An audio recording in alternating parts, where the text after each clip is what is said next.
आपने देखा होगा कि जो खाने पीने की दुकानें होती हैं उनके सामने कुछ ना कुत्ते खड़े होते हैं और वो लोग उन कुत्तों को लतियाते हैं, कुत्ते बेचारे थोड़ा सा दूर चले जाते हैं, उसके बाद फिर वो एक रोटी फेंकते हैं, कुत्ते बेचारे फिर उस तरफ को आना शुरू हो जाते हैं। तो मतलब आपने वो जो पीड़ा उनकी जो देखी है, मैंने कई बार इस तरह की वो जो चीजें हैं वो नोट की हैं। तो आज हालात उत्तराखंड में भी लगभग जनता के वही हो चुके हैं। प्लीज प्लीज मैं आऊंगी आप दोनों के पास में। माइक मैंने आप दोनों का म्यूट कर दिया, प्लीज मैं तुरंत आ रही हूँ। सोमेश जी आपके पास भी तुरंत। हाँ सोमेश जी अपनी बात को रखिए, मैं जतिन रावत जी आपके पास भी तुरंत आ रही हूँ। सोमेश जी देखिए, मैंने पूरी ईमानदारी से जब अरविंद जी परिवर्तन चला रहे थे उससे और अब तक 10 साल दिए पूरी ईमानदारी से उस पार्टी को, और इन्हीं कारणों की वजह से मैंने पार्टी छोड़ी है।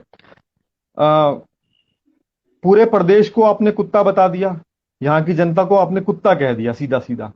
दूसरी बात यह है, वो कुछ गरिमा दीदी ने चीजें स्पष्ट कर दी। हमें इस चीज पे जाना पड़ेगा रितिका जी कि केवल 300 यूनिट की बात कहने के लिए मुख्यमंत्री जी वहां से यहां आ गए। उससे पहले एक दिन पहले कोरोना का जो पूरा सिस्टम है उसे तोड़कर आपने इतनी बड़ी रैली कर दी, तीसरी लहर आने वाली है, उसको उसके मानकों की धज्जियां उड़ाकर आपने रैली कर दी। जब कोठियाल जी ने यहां मूवमेंट कर दिया था तो मुख्यमंत्री जी को आने की जरूरत क्या थी?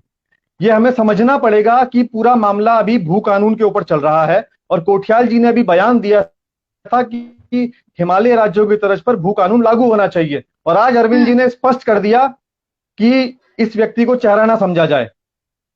आज ये बात कह दें कि हमारा चेहरा है कोठियाल जी, इनकी पार्टी या कोई व्यक्ति कह दे, वो केवल इसलिए आए थे कि चेहरा ना समझा जाए उन्हें। और जिस तरीके से 2015 में हमारे सीधे साधे पहाड़ी आदमी नौटियाल भाई का इन्होंने बेवकूफ बनाया, उस तरीके से आज इन्होंने इनको भी हाशिए पे लाकर खड़ा कर दिया। भाई ये 300 यूनिट वाली बात तो हो गई थी ना, और अभी तक वो टेक्निकल चीज नहीं बता रही है। मैंने तो सारे आंकड़े बताए कि कितने घाटे में चल रहे हैं, कितना प्रतिशत बिजली उत्पादन हो रहा है। भैया आपको बताना भी पड़ेगा ना कि किस तरीके से फ्री देंगे आप, और दिल्ली की यूनिट की दर क्या है। भाई दिल्ली में यूनिट क्या रेट है वो भी जानना जरूरी है ना। तो ऐसे हवा में कुछ भी कह देना, ये सब बचकाना हरकतें हैं। और मैम मैं घबरा नहीं रहा हूं, हम तो क्षेत्रीय दल हैं, हम क्षेत्रीय दल हैं। हम कोई दिक्कत नहीं है।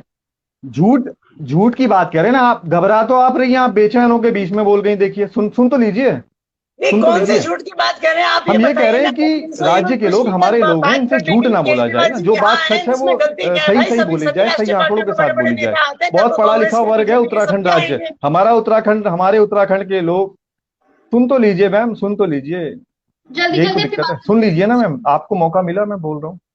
मैं यही कह रहा हूँ कि झूठ के सहारे आगे नहीं बढ़ा जा सकता है। और पहले भी इन्होंने नौटियाल जी जैसे आदमी को इन्होंने हाशिए पर लाकर खड़ा कर दिया। आज इन्होंने कोठियाल जी और जिन्होंने अहम भूमिका निभाई है इस देश के लिए, उनका आप डिबेट देख लीजिए, आज आप लाइव देख लीजिए किस तरीके से बात कर रहे हैं वो। क्या इन्होंने हमारा आदमी, मैं फिर ये कहना चाह रहा हूँ कि भाई हमारी पार्टी की अंदरूनी बातों पर आपको बोलने का अधिकार बिल्कुल नहीं है। हम यूकेडी को बिल्कुल अधिकार नहीं देते। अगर हम आपके दिवाकर भट्ट जी और काशी सिंह हैं, बिल्कुल आप पार्टी बचाने के लिए बैठी है, मैं अपने लोगों को बचाने के लिए बैठा हूं ना, ये अंतर है। आप पार्टी बचाने के लिए बैठी है, आपने पार्टी बचाने के नाम पर पूरे प्रदेश को जानवर की संज्ञा दे दी, वो भी कुत्ते की संज्ञा दे दी। आप तो पार्टी बचाने के लिए बैठी है ना यहाँ पे, मैं राज्य बचाने के लिए बैठा हूँ।